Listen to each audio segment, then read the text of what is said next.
How is Benjamin Netanyahu doing in the polls? What is the likelihood that he stays on as leader of this country after this election? Well, it's very likely. I would say that in our channel, I24 News channel, Hebrew channel specifically, we give Netanyahu on our polls 35 seats. This is significantly higher than what other media outlets in Israel are giving Netanyahu, Kan or 12 or 13 channel. All of them give Netanyahu somewhere between 25 to 28 seats.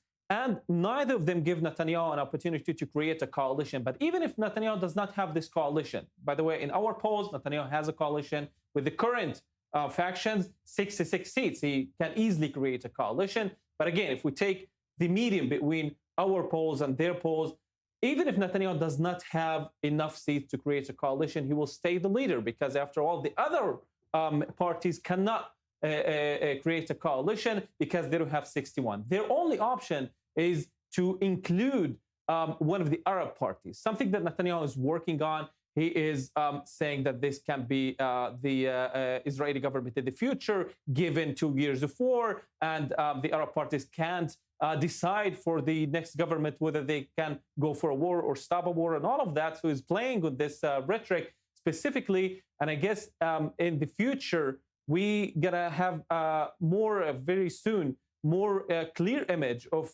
which parties can actually create the next government. Because, for example, if Bennett, Netanyahu's main rival, is decreased in the polls, it means that he cannot be the next prime minister. But I think that he's also open to the idea of another coalition with Netanyahu in the future. Gants can be with Netanyahu if he passes the margin, the minimum margin, and he can create his own coalitions also. But anyway, after all, the next government can actually be just a moderate government that includes, quote-unquote, Zionist parties, excluding the far right and excluding Arab parties and excluding some of the oppositions that are also far left, for example, Yair Golan.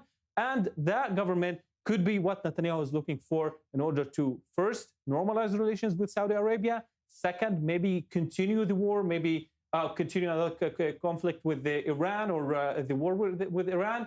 This is what Netanyahu is aiming for. And I think in a few months from now, we can have a more clear picture of whether this is possible or not. And